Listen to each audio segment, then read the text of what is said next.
नमस्ते भारत। मैं चंद्रकांता पालमपुर हिमाचल प्रदेश से। मेरे पीछे जो चाय के बागान आप देख रहे हैं, ये चाय के विश्व प्रसिद्ध कांगड़ा चाय बागान है। कांगड़ा में 19वीं सदी के मध्य से ग्रीन टी और ब्लैक टी उगाई जा रही है। 2005 में कांगड़ा की चाय को भौगोलिक संकेतक या ज्योग्राफिकल इंडिकेशन दिया गया। ज्योग्राफिकल इंडिकेशन हम जीआई टैग के नाम से भी इसे जानते हैं। जीआई टैग का इस्तेमाल ऐसे उत्पादों के लिए किया जाता है जिनकी पहचान एक विशिष्ट भौगोलिक क्षेत्र होता है और यह क्षेत्र ही उस प्रोडक्ट की गुणवत्ता और विशेषता का पैमाना भी होता है। 1948 में जब कांगड़ा में ग्रीन टी की शुरुआत हुई तो चाय की पौध चीन से आयात कर यहाँ लाकर रोपी गई, ऐसा माना जाता है। लेकिन 1905 में कांगड़ा में बहुत ही भयंकर भूकंप आने के बाद चाय के बागानों को बहुत अधिक नुकसान पहुंचा।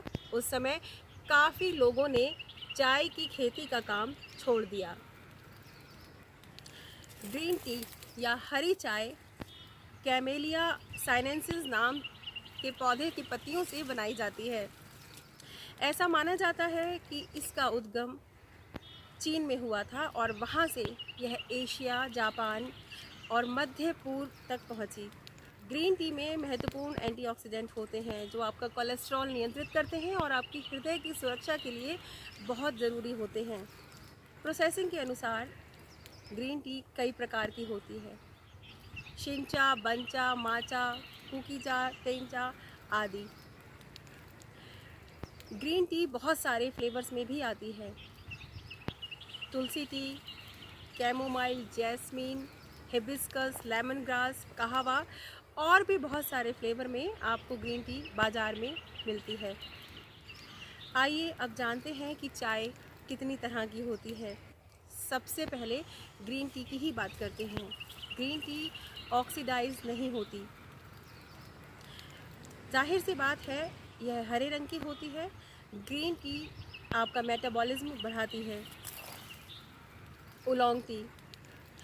उलोंग चाय हल्की ऑक्सीडाइज होती है, इसलिए इसमें सीमित मात्रा में कैफीन होता है। उलोंग टी हरे और काले रंग के बीच के रंग की होती है। White T.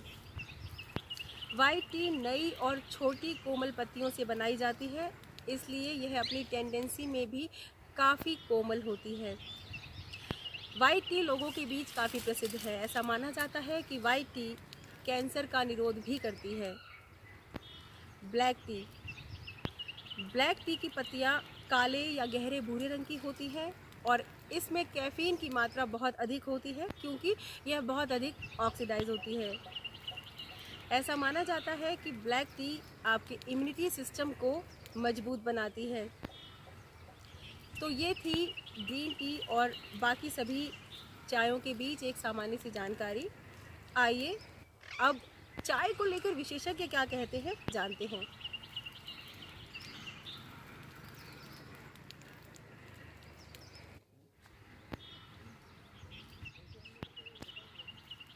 कांगड़ा चाय उद्योग के बारे में और अधिक जानकारी लेने के लिए हम रायपुर टी एस्टेट आए हैं।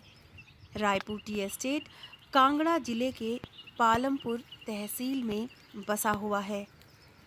इस वक्त हम रायपुर चाय बागान में हैं। हम चारों तरफ चाय के पौधों से घिरे हुए हैं।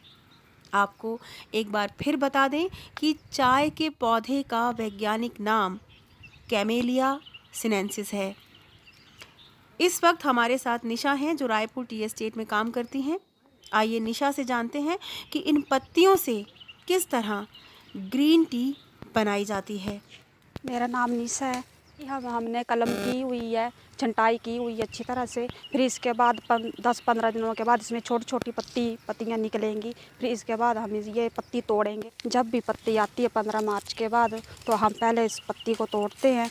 फिर उसके बाद ट्रफ में जाती है।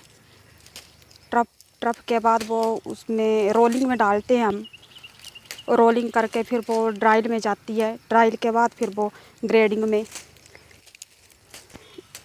जाती है। फिर बस हमारी पत्ती तैयार होती है। रोलिंग आप मशीनों से करते हैं या हाथ से करते हैं? नहीं, मशीनों में रोलिंग होती है इसकी। और ये जो चाय की फसल है ये साल में कितनी बार होती है? साल में ये मार्च अप्रैल मई जून जुलाई अगस्त तक। हाँ जी।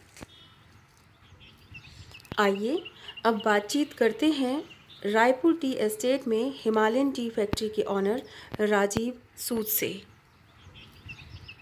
राजीव जी, ग्रीन टी क्या है? ग्रीन टी किस तरह से बनती है और इसकी प्रोसेसिंग और फ्लेवरिंग किस तरह से की जाती है? देखिए, ग्रीन टी अगर हम पहले तो हमें समझना पड़ेगा ग्रीन टी पर आधे से ज़्यादा हमारे लोगों को तो ये भी नहीं मालूम है कि ग्रीन टी होता क्या है। ग्रीन टी जो है मतलब नहीं कि जो चाय दिखने में ग्रीन है, इसकी एक पूरी जो मैन्युफैक्चरिंग जो है वो सारी डिफरेंट है फ्रॉम द स्टार्टिंग पॉइंट। पत्ता सेम होता है चाय का। चाय के देखिए ग्रीन टी, अब मैं आप ग्रीन टी के बारे में ज़्यादा डीपली जाता हूँ। दो तरीके की ग्रीन टी जैसे ज़्यादातर मिलती है मार्केट में।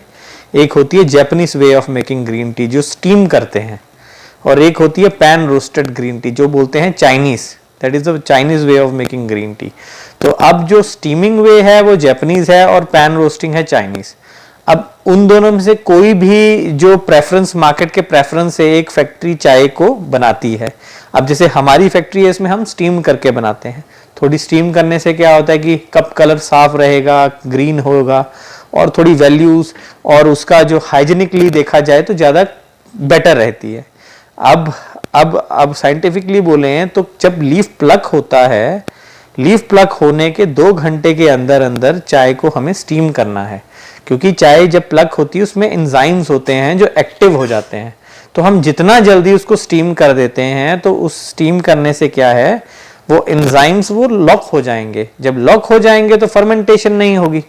फर्मेंटेशन नहीं होगी तो उसका एक जो प्रोसेस है जिससे वो ब्लैक में कन्वर्ट होती है, वो प्रोसेस वहीं पे लॉक हो जाएगा। तो स्टीम एक हाई प्रेशर से करने का यही मकसद होता है, और वहां पे चाइनीज वे में पैन रोस्टिंग करने का कि हाई प्रेशर में उसको हीट दी जाती है लीफ को कि वो अपनी फर्मेंटेशन मतलब एंजाइम्स को लॉक कर दे। उसके बाद ये चाय रोलिंग होती है, फिर ड्राइंग होती है, फिर ग्रेडिंग होती है, सॉर्टिंग, फिर सारा सेक्शन अलग अलग अलग अलग, मतलब इट्स अ लॉन्ग मेथड। उसमें काफी लंबा समय लगता है सब करने में। फिर ये फाइनली चाय ग्रेड होकर डिफरेंट ग्रेड्स में डिस्ट्रीब्यूट होती है। फिर हम उसको उस ग्रेड के हिसाब से उसकी पैकेजिंग करते हैं, ब्लेंडिंग करते हैं, और उसके बाद जैसे आप मार्केट में आती है जैसे फ्लेवर्ड ग्रीन टीज, जो फ्लेवरिंग का पार्ट है वो बाद में होता है, मैन्युफैक्चरिंग के बाद में। टी बैग्स में ब्रोकन्स चले जाते हैं, कई लोग डस्ट यूज कर लेते हैं, कोई हर एक चाय का हर एक पार्ट जो है वो डिफरेंट चीज में यूज होता है। हर एक पार्ट का फ्लेवर, उसका हर flavour, aroma, colour, cup colour सब कुछ डिफरेंट होगा, करेक्टर सेम होगा। ये है। तो ये अब मैं आपको बड़ी एक सिंपल वे से मैंने ग्रीन टी एक्सप्लेन की। रेगुलर टी और ग्रीन टी में क्या फ़र्क है? रेगुलर टी और ग्रीन टी में देखिए ज़मीन और आसमान का फ़र्क है। जो पहले प्रोसेस में ही रेगुलर टी और ग्रीन टी सेपरेट हो रही थी। ग्रीन टी में हम प्लकिंग करने के बाद चाय को स्टीम कर रहे थे और उसका एंजाइम्स को लॉक कर रहे थे। पर रेगुलर टी में भी 2 टाइप्स की टी होती है। CTC होती है, कट टेयर कर्ल्ड, जो असम चाय जो हम इंडिया में अक्सर लोग घरों में पीते हैं, दूध डाल के कड़क चाय जिसे बोलते हैं, कड़क चाय का प्याला बोलते हैं। तो वो जो है वो, और एक होती है उसमें भी माइल्डर वर्जन जिसे हम ऑर्थोडॉक्स ब्लैक टी बोलते हैं। दोनों ब्लैक टी हैं पर दोनों में काफी अंतर है। पर मैं हम कांगड़ा रीजन में बैठे हैं तो मैं ऑर्थोडॉक्स की बात करूंगा। CTC असम की चाय है, बता दूंगा उसके बारे में भी, पर पहले ऑर्थोडॉक्स के बारे में बात करते हैं। तो चाय उसमें भी प्लक होगी। चाय प्लक होने के बाद हमारे पास विदरिंग ट्रफ्ट्स होते हैं। जो ट्रफ्ट्स होते हैं एक बहुत बड़ा एक उसके नीचे जाली होती है, वेंटिलेशन होती है, उससे एयर को ब्लो किया जाता है चाय को डीह्यूमिडिफाई करने के लिए, मतलब उसको विदर करते हैं, उसकी ह्यूमिडिटी इवेपोरेट करते हैं, पर इन कंट्रोल मैनर। तो उससे क्या होता है कि चाय को हम जैसे उधर हम एंजाइम्स लॉक कर रहे हैं, इसमें हम एंजाइम्स एक्टिव कर रहे हैं, चाय के एंजाइम्स को एक्टिव कर रहे हैं। उस 11 घंटे की विदरिंग होती है। 11 घंटे के बाद हम उसको रोलिंग करते हैं। रोलिंग के बाद जो एक कोर प्रोसेस है वो है फर्मेंटेशन। ब्लैक टी में फर्मेंटेशन की जाती है चाय की।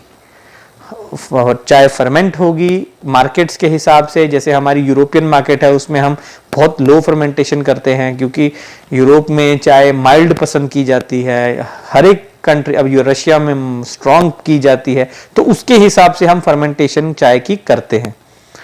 तो वो प्रोसेस जो फर्मेंटेशन प्रोसेस है उसको कंप्लीटली चेंज कर देता है चाय के पूरे कैरेक्टर को। और उसके बाद रोस्टिंग, ग्रेडिंग सब सेम जैसे ग्रीन टी में होता है वैसे ही इसमें होता है। राजीव जी, ग्रीन टी के फायदे क्या हैं और कांगड़ा की ग्रीन टी को बेस्ट क्यों माना जाता है?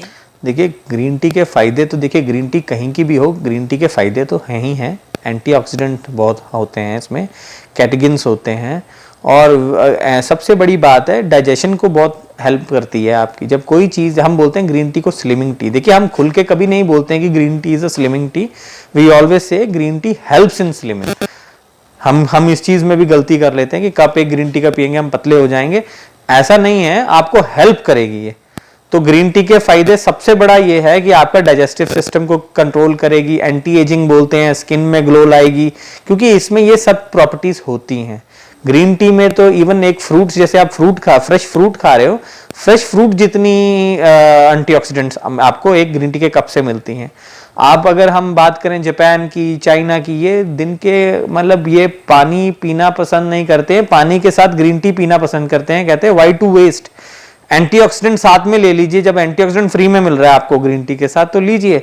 तो इसका कोई डिसइफेक्ट नहीं है ग्रीन टी का, आप जितनी चाहे इसको आप इनटेक। हाँ, मैं एज हमारे टी फैक्ट्री गार्डन्स है, मुझे काउंट भी नहीं होगा दिन से मैंने रात शाम तक हम कितने ग्रीन टी के कप ले लेते हैं। पर हमारा क्या है, शुगर नहीं डालते उसमें, शुगर मत डालिए। शुगर डालेंगे तो ग्रीन टी नहीं रहेगी, वो बदल जाएगी।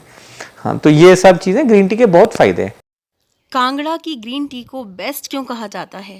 देखिए, कांगड़ा का ग्रीन टी तो हम कांगड़ा में बैठे हम तो बेस्ट ही बोलेंगे इसे, पहली बात। पर इसमें अगर हम फैक्ट्स में भी बात करें तो कांगड़ा ग्रीन टी इसलिए बेस्ट कहा जाता है क्योंकि जियो क्लाइमेट, यहाँ का जो क्लाइमेटिक कंडीशंस उसको दूसरों से बहुत डिफरेंट बनाती है, एक यूनिक करेक्टर देती है। कांगड़ा की कीपिंग वैल्यू बहुत है। कांगड़ा की चाय एक और कोई डिफरेंट रीजन की चाय अगर आप कीप करेंगे तो हमारी चाय 2 साल के बाद भी अपना करेक्टर रिटेन करती है, और दूसरी चाय है वो 1 साल के बाद अपना करेक्टर डिट्रॉइट लूज करने शुरू कर देती है।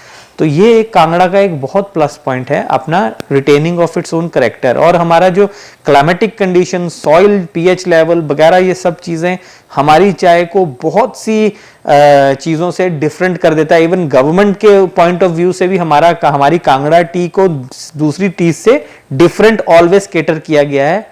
ब्रिटिश टाइम में भी इस चाय ने गोल्ड मेडल जीते थे यूरोप में, यूके में, क्योंकि उस टाइम से ही ब्रिटिशर्स को था कि ये तो अर्थक्वेक हुआ था यहाँ पे 1905 में, वो लोगों ने छोड़ दिया, वरना दे आर फुल प्लान, उनका पूरा प्लान यहाँ पे बहुत एक मैसिव तरीके से प्लांटेशन करने का था, जो ऑलरेडी हो रहा था, बढ़ रहा था।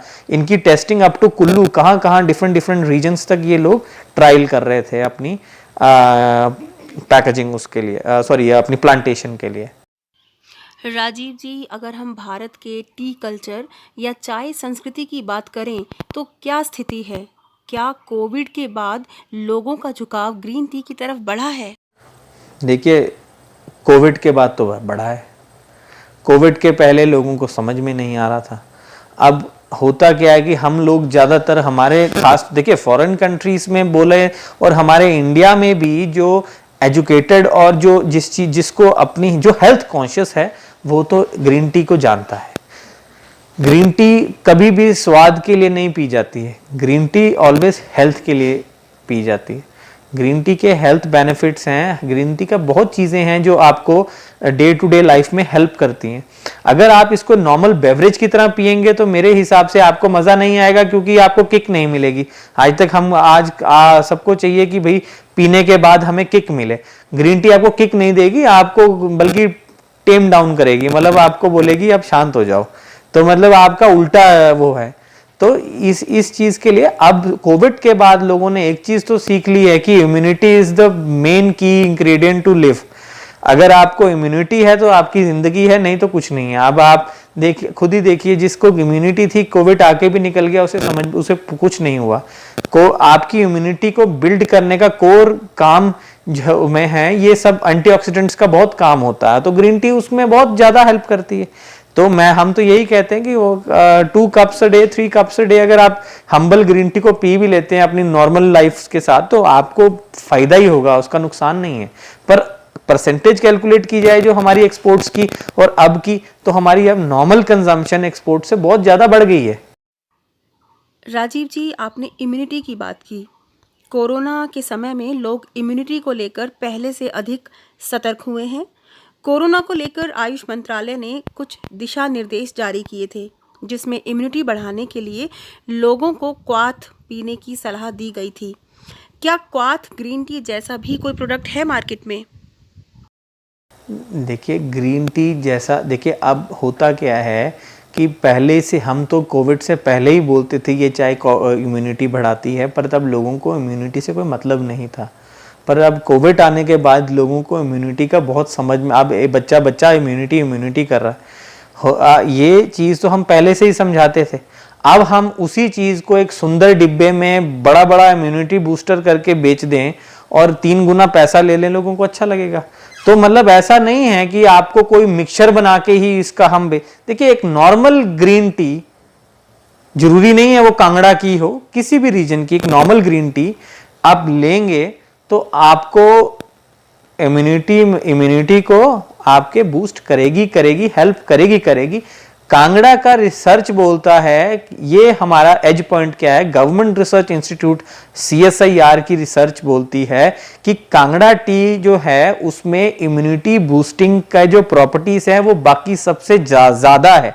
ये मैं जरूर कहूंगा, बाकी इम्यूनिटी बूस्टिंग सारी ग्रीन टी करती है, पर ये जो प्रॉपर्टीज जो रिसर्च बोलती है स्पेशली फॉर कोविड के हुई थी, तो कांगड़ा टी जो है वो उसमें जो ये प्रॉपर्टीज मैं जैसे कहा था, यहाँ का जो क्लाइमेटिक कंडीशन, यहाँ का जो पूरा एक जो वैली की जो वो है, ये इस चीज़ों को प्लस करती है, तो ये बेनिफिट करेगा, एक्सेलरेट करेगा उसको।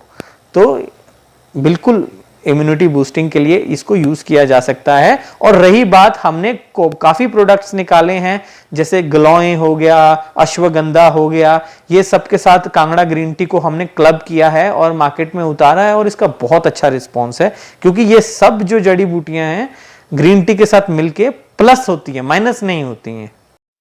राजीव जी, ग्रीन टी की एक्सपोर्ट मार्केट की अगर हम बात करें तो भारत की क्या स्थिति है?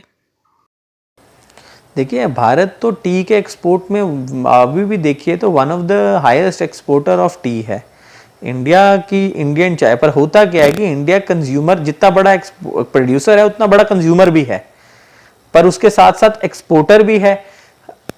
चाय एक्सपोर्ट होती है, देखिए अगर हम दानेदार चाय ब्लैक टी की बात करें तो 90% तो इंडिया खुद ही कंज्यूम कर लेता है, और हमारी ऐसी चाय जो हम बनाते हैं ग्रीन टी, ऑर्थोडॉक्स टी, इसका एक बहुत हैवी शेयर होता है एक्सपोर्ट मार्केट में, तो बिल्कुल कंट्रीब्यूट होती है, एक्सपोर्ट में चाय जाती है। प्रेफरेंस हमारी फर्स्ट फ्लश चाय, हमारे देखिए डिफरेंट फ्लशेस होते हैं, first flush, second flush, third flush. तो फर्स्ट फ्लश की जो चाय है उसमें हम बायर्स हमें ढूंढते हैं, हम बायर्स को नहीं ढूंढते हैं। हमारी जो कांगड़ा टी का एक करेक्टर जो फर्स्ट फ्लश का होता है, वो किसी भी चाय का करेक्टर इतना स्वीट, इतना पर्टिकुलर, मतलब जिसे होता है मस्कटल फ्लेवर जो हमारी चाय में आता है, वो किसी भी चाय में नहीं आता। तो सबका एक प्लस पॉइंट है। एक्सपोर्ट मार्केट में Kangra tea always edge point में रही है। प्रॉब्लम कांगड़ा टी में ये हुई कि यहाँ पे प्लांटेशन उतनी लार्ज स्केल में कभी नहीं कर पाए। अगर उसको किया होता तो कांगड़ा टी इस वक्त दार्जिलिंग से भी ऊपर होती। राजीव जी, अंतर्राष्ट्रीय बाजार में भारत की चाय, विशेषकर कांगड़ा की ग्रीन टी, कहाँ स्टैंड करती है? कांगड़ा की जो ग्रीन टी है, देखिए उसका सबसे बड़ा प्लस पॉइंट क्या है कि very low in pesticide and insecticide है, तो ये काइंड ऑफ ऑर्गेनिक में आ जाती है, जो कि बहुत रेयरली बहुत हाई रेयर चांसेस होते हैं चाय के, क्योंकि हमारी कांगड़ा टी में हम बहुत सी ऐसी चीज़ें जो मतलब जिसे हार्मफुल जो केमिकल्स हैं हम स्प्रे ही नहीं करते हैं इसमें। हम बहुत जेंटल, जैसे गोबर, जैसे गोबर की खाद होगी, नीम खाद होगी और ऐसी कुछ होगी, और कुछ अगर दूसरे डालते भी हैं तो गवर्नमेंट की गाइडलाइंस के हिसाब से डालते हैं। तो ये चीज़ हमारे को एक एज पॉइंट देती है अपनी ग्लोबल मार्केट में। ये नहीं मैं कहूँगा कि world wide Kangra T top number पे, ऐसा नहीं है, पर ये है कि वर्ल्ड वाइड टॉप नंबर पे कांगड़ा टी लिस्टेड है, जो कि क्योंकि कांगड़ा टी की क्वांटिटी इतनी नहीं है। अगर बायर कोई कांगड़ा टी को प्रोक्योर करता है, उसको साथ में ऑप्शनल और भी चाय लेनी पड़ती है इसके साथ ब्लेंड करने के लिए, पर उनकी प्रेफरेंस कांगड़ा टी ऑलवेज होती है टू इन्हांस द फ्लेवर, क्योंकि हमारी चाय बड़ी फ्लोरल नोट्स की होती है, बहुत फ्लेवरी होती है, तो एरोमेटिक एंड फ्लेवरी, तो उसको वो दूसरी चाय के साथ ब्लेंड जरूर करना चाहते हैं कि करेक्टर सारी चाय का चेंज हो जाए। देखिए, हम अगर बोले हम वर्ल्ड में, सारे वर्ल्ड में अपनी चाय कांगड़ा टी को फैला दें, वो नहीं हो सकता, क्योंकि हमारी प्रोडक्शन ही उतनी नहीं है। राजीव जी, ग्रीन टी के कारोबार को सरकार का कितना प्रोत्साहन मिलता है? क्या सरकार की पॉलिसी ग्रीन टी निर्माताओं के पक्ष में है? देखिए, ग्रीन टी हो गया, टी, हम टी की बात करिए। देखिए, टी हो, ग्रीन हो या ब्लैक हो, टी है फर्स्ट। तो टी की प्लांटेशन के लिए हम बोले, देखिए गवर्नमेंट की काफ़ी स्कीम्स हैं, ऐसा नहीं मैं कहूँगा कि गवर्नमेंट की स्कीम खराब है, ये है कि हम क्रिटिसाइज करेंगे। गवर्नमेंट बहुत कुछ करना चाहती है, पर सच हमारे जो एक कंट्री की जो पॉलिटिकल जो एक डिज़ाइन हुई पड़ी है, उसमें प्रॉब्लम क्या है कि वोट बैंक के ज़्यादा जोर दिया जाता है। हमारी चाय इतने वोट बैंक को इतना वो नहीं कर पाती है, अट्रैक्ट नहीं कर पाती, तो इसलिए हमारे लिए इतना ध्यान भी नहीं दिया जाता। ऐसा स्कीम्स एग्रीकल्चर की हैं, गवर्नमेंट की तरफ से हेल्प है, पर वो अक्सर हिमाचल की बात करें तो हिमाचल सरकार चाय को समझ में नहीं पाती। वो चाय को एक नॉर्मल अगर आलू या खेती के साथ मिलाएगी तो कभी चाय सक्सेसफुल नहीं। चाय कमर्शियल प्रोडक्ट, एक वो है, एक कमर्शियल खेती है, एक बहुत बड़े स्केल में की जाती है और बहुत अच्छे स्केल में की जाती है। इसमें गवर्नमेंट का क्या है कि गवर्नमेंट को पहले तो समझना चाहिए चाय क्या है। अब जैसे हिमाचल गवर्नमेंट एप्पल को इतना वो करती है, कभी चाय को अगर उसका एक, मैं कहता हूँ 10% भी ध्यान दे तो बहुत कुछ हो सकता है। बाकी देखिए, गवर्नमेंट पे भी सारा मैं वो नहीं करूँगा, क्योंकि हमारे जो लोग चाय में यहाँ पे करने वाले भी बहुत कमज़ोर हैं, जिनकी कोई इच्छा ही नहीं है कुछ करने की, और हर चीज़ गवर्नमेंट के सिर पे डालना भी ठीक नहीं है। अब गवर्नमेंट स्कीम्स बनाएगी तभी कि जब हम स्कीम्स मांगेंगे, जब हम बताएंगे ही नहीं गवर्नमेंट को हमें कुछ चाहिए, तो गवर्नमेंट भी क्या देगी। मेन तो ये है। ग्रीन टी से जुड़े हुए विभिन्न पहलुओं पर अभी आपने रायपुर टी एस्टेट से हिमालयन टी फैक्ट्री के ऑनर राजीव सूद को सुना।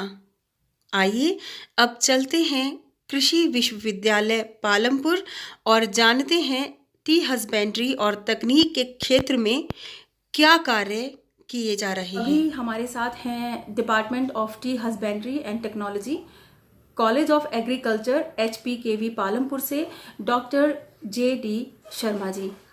नमस्ते डॉक्टर साहब। नमस्कार जी। डॉक्टर साहब, ये बताएं आप कि भारत की जो चाय है अक्सर अंतर्राष्ट्रीय मानकों पर खरी नहीं उतरती। चाय में रसायन होने की वजह से अक्सर उसे नकार दिया जाता है। आपका जो इंस्टीट्यूट है वो 100% या सर्टिफाइड ऑर्गेनिक चाय होने की बात करता है, तो चाय का जो सर्टिफिकेशन है वो किस तरह से होता है और आप इस बारे में क्या कहना चाहेंगे? जी, सर्वप्रथम तो विषय है कि चाय पानी के बाद पिए जाने वाला सबसे अधिक मात्रा में लिए जाने वाला पेय है, और जब ये खाने और पीने की जैसी वस्तु है तो इसमें रेजिड्यूज, पेस्टिसाइड्स के या दूसरी किसी भी तरह के केमिकल्स ना हो, ये हमारे लिए वास्तव में ही जानना और समझना आवश्यक है। सर्वप्रथम तो हमें जब भी हम ऑर्गेनिक कल्टीवेशन की तरफ जाएंगे तो हमें अपना सॉइल का टेस्ट कराना पड़ेगा, फिर जो हमारी प्लांटेशन है उसका सर्टिफिकेशन और उसका टेस्ट कराना पड़ेगा, फिर जो हमारा प्रोसेस के बाद जो मेड टी बनती है उसकी प्रोसेसिंग के बाद क्या उसमें कोई रेजिड्यू तो नहीं है, ये देखना सर्टिफाइड लैब से जानना बहुत आवश्यक है। हमारे पास लगभग 45 हेक्टेयर का चाय के बागान हैं और हमारा लगभग पिछले 12 वर्षों से 14 वर्षों से नेचुरल ऑर्गेनिक फार्मिंग के ऊपर हम जा रहे हैं तथा हम ये सर्टिफाइड है। जो भी टी बोर्ड ऑफ इंडिया से एम्पैनल्ड एजेंसीज होती हैं उनसे हम किसी से भी सर्टिफिकेशन करवा सकते हैं। वो आकर के आपका सारे रिकॉर्ड देखते हैं और मौके पर जाकर के टी ऑर्चर्ड्स को देखेंगे। उसके बाद अगर कोई ऑर्चर्ड या कोई इंडस्ट्री उन मानकों के ऊपर खरा उतरती है तो ही वो सर्टिफिकेशन मिलती है। और इसके लिए साथ में ये भी है कि अगर हम मान लो कि हमारे साथ साथ कई टी एस्टेट्स हैं या कई हमारे खेत हैं, तो एक आदमी कर लेगा दूसरा ना करे तो भी वो ऑर्गेनिक नहीं कहा जा सकता। इसलिए ये ध्यान रखना आवश्यक है कि हमारे आसपास का जो क्षेत्र है या टी एस्टेट्स हैं वो भी ऑर्गेनिक ही पद्धतियों को अपनाएं। और आज जहां तक हमारे विश्वविद्यालय की बात है, हमारे 3 जगह पर ऑर्चर्ड हैं और तीनों ही ऐसी स्थिति में हैं कि हमारा जो गार्डन है ऊपर हैं और आसपास जो नालियां हैं या लो लाइन एरियाज हैं, इसलिए हमें यहाँ पर कंटेमिनेशन की समस्या नहीं है। जी डॉक्टर साहब, चाय की कौन सी ऐसी नई प्रौद्योगिकी हैं जिन पर आपका डिपार्टमेंट अभी काम कर रहा है? कोई भी फसल हो, चाहे वो वार्षिक हो, चाहे वो जिसको कहते हैं कि पेरिनियल हो, हर तरह की फसल में लगातार निरंतर नया प्लांटिंग मटेरियल विकसित होता रहे, ऐसा प्रयास अनुसंधान संस्थानों का रहता है। ताकि क्योंकि जब कई वर्षों के बाद बहुत सारी बीमारियां या उनमें गुणवत्ता में कमी आने लगती है प्लांटिंग मटेरियल, तो नया प्लांटिंग मटेरियल किसानों को, प्लांटर्स को उपलब्ध हो, ऐसा प्रयास रहता है। चाय वास्तव में ही एक अद्भुत प्लांट है। ऐसी कोई भी फसल और नहीं है जिसका कोई एक बार लगा कर के आप साल भर में उसके 30 से 35 हार्वेस्ट ले सकते हैं। 30 से 35 बार हम चाय की प्लकिंग कर सकते हैं। और इसका जो हमारा संस्थान है वो निरंतर इस दिशा में प्रयास रहता है कि हम नई नई प्रजातियां चाय की निकालें। 2 प्रजातियां हमारे विश्वविद्यालय ने निकाली हैं, कांगड़ा आशा और कांगड़ा ज्वाला। वो किसानों को कृषि विभाग के माध्यम से उपलब्ध हैं। अभी अब हमारा और प्रयास है कि निरंतर हम हर वर्ष या हर दूसरे वर्ष किसानों के लिए नई नई प्रजातियां उपलब्ध करवाते रहें। चाय जो है 2 प्रकार से आप लोग या हम लोग उसको उगा सकते हैं, बीज से भी और कटिंग से भी। बीज से उगाने पर इसमें थोड़ा वेरिएशन आ जाती है। उसमें अगर हमें अच्छा कोई प्लांट मिले तो उसको कटिंग से आगे मल्टीप्लाई करके एक जैसी पौध उससे हम तैयार करके किसानों को दे सकते हैं और किसान भाई उसका लाभ उठा सकते हैं। इसका मल्टीप्लिकेशन का काम शोध के बाद कृषि विभाग करता है और वो किसानों को नई नई किस्म के बीज और कटिंग्स उपलब्ध करवाता रहता है। जी डॉक्टर साहब, कांगड़ा की जो ऑर्थोडॉक्स टी है वो काफ़ी प्रसिद्ध है, उसके बारे में आप थोड़ा सा बताएं और ये भी बताएं कि जो सामान्य ब्लैक टी होती है उससे किस तरह से ये अलग है। देखिए, चाय का जो प्रोसेसिंग का तरीका है वो 2 प्रकार से है। एक CTC है और एक ऑर्थोडॉक्स चाय है। और विश्व में भर में भी और हमारे भारतवर्ष के अंदर भी 2 प्रकार की चाय बनती है और 2 प्रकार की ही चाय के पौधे भी लगभग हैं। एक आसाम के टाइप के हैं और एक चाइनीज़ या दार्जिलिंग टाइप के हैं। जो हमारी कांगड़ा की जो प्लांटेशंस हैं, जो पौधे हैं, वो दार्जिलिंग टाइप के हैं, जो चाइनीज़ ओरिजिन की हैं। और इसको पत्ती को फैक्ट्री में ले जाने के बाद 2 तरह से हम इसको प्रोसेसिंग कर सकते हैं। एक तो कहा जाता है CTC, जो आमतौर पर जो ग्रेनुलर चाय है, और या ब्लैक टी जो सामान्यतः असम के तरफ बनाई जाती है, उसको कट, टियर और कर्ल बोलते हैं। और ग्रेनुलर जैसे हम देखते हैं तो दानेदार चाय होती है। जो हमारी दार्जिलिंग की है या कांगड़ा की चाय है उसको हम ऑर्थोडॉक्स तरीके से बनाते हैं, यानी हम इसको कट, टियर और कर्ल नहीं करते हैं, बल्कि इसको 2 प्रकार से हम बनाते हैं। एक तो ग्रीन टी जिसको कि स्टीमिंग से बनाते हैं, और ब्लैक टी जिसको फर्मेंटेशन से बनती है। दोनों में ही एंटीऑक्सीडेंट्स भरपूर मात्रा में पाए जाते हैं। और एंटीऑक्सीडेंट्स जैसा कि हम सबको विदित ही है, हमारे बहुत सारे रोगों में को उनके निदान में बहुत हेल्प करती है। और इसके फिर उसके बाद बनाने के बाद कई तरह की ग्रेडिंग होती है, चाहे लीफ है, चाहे वो अपना टिप्पी कह लें। तो ऑर्थोडॉक्स और उसमें थोड़ा सा इस प्रकार का अंतर है। कांगड़ा में जो चाय उत्पादक हैं उनकी अक्सर एक शिकायत रहती है सरकार से कि उन्हें जो प्रोत्साहन पैकेज हैं वो अक्सर उस लेवल के नहीं दिए जाते जितना कि दिए जाने चाहिए, या जितना हम एप्पल फार्मिंग के लिए इन्वेस्टमेंट है सरकार का, उतना चाय के प्रोडक्शन के लिए नहीं है। इस पर आपका क्या कहना है? हाँ, ये बात तो सही है। जैसा सेब है उसी प्रकार से चाय भी कांगड़ा और मंडी का एक तरह से कैश क्रॉप की तरह है। जैसे मैंने बताया कि अंग्रेज़ों के समय से यहाँ पर प्लांटेशन हुई, उसके बाद अर्थक्वेक आया 1905 में, उसके बाद जो बड़े बड़े प्लांटर्स हैं वो बिखर गए, आने वाली जनरेशन उस स्तर पे नहीं ले पाई। साथ में सरकार का इसमें प्रयास तो रहा, लेकिन थोड़ा जिस प्रकार का एक एग्रेसिव अप्रोच होनी चाहिए थी, जैसा कि सेब के मामले में है, उस प्रकार की कांगड़ा चाय के बारे में नहीं है। अगर थोड़ा सा मार्केट इंटरवेंशन में और इसका सेलिंग में कोई पैकेज या उसमें सरकार कोई प्रोत्साहन दे, जिस प्रकार से पैकेजिंग में या दूसरे मामलों में सेब को मिलता है, तो शायद कांगड़ा चाय भी फिर से अपने उसी रुतबे को प्राप्त कर सकती है जैसा कि पहले था। सर, कांगड़ा में जो इंडिपेंडेंट टी प्लांटर्स हैं, आपको क्या लगता है कि उनकी संख्या कम हुई है? क्या कांगड़ा में चाय की खेती के प्रति रुझान कम हो रहा है? आपकी इस पर क्या राय है? हाँ, ये बात तो निश्चित है कि पिछले कुछ वर्षों में या स्वतंत्रता के बाद कह लीजिए कि टी प्लांटर्स या टी एस्टेट्स का नंबर जो है कम तो हुआ है। अभी लगभग हिमाचल के अंदर 2300 हेक्टेयर क्षेत्रफल में कांगड़ा और मंडी को मिलाकर के चाय का खेती होती है। इसके अलावा कांगड़ा और मंडी में लगभग 4000 हेक्टेयर ऐसा है जिसमें या तो लोग एक बार प्लकिंग करते हैं अप्रैल में, उसके बाद छोड़ देते हैं, या चाय का जो क्षेत्र था या जो खेती का जो एरिया था उसको किसी दूसरे कामों में शुरू कर दिया है उन्होंने। इसके अलावा कांगड़ा और चंबा और मंडी को मिलाकर के लगभग 5000 हेक्टेयर ऐसा चिन्हित है जिसमें कि चाय की खेती की जा सकती है।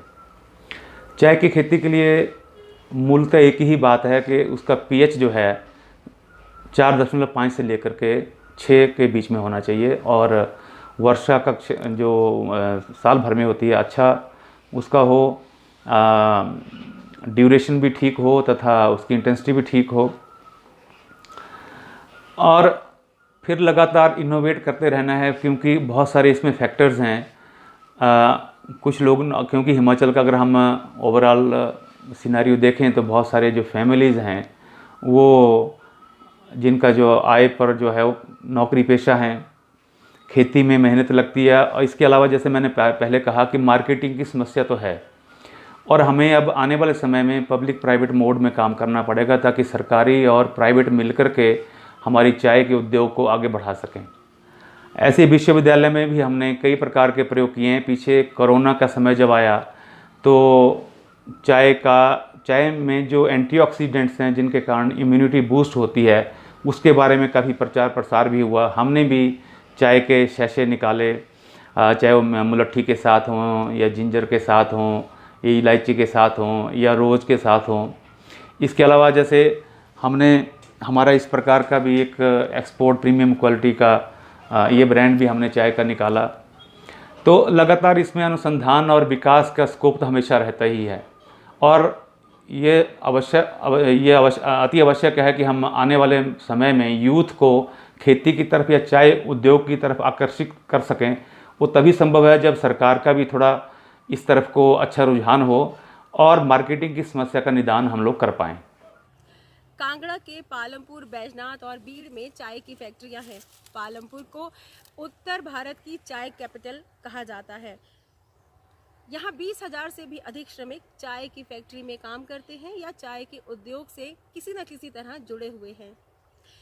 आशा है कांगड़ा चाय की यह विशिष्ट पहचान आगे भी बनी रहेगी।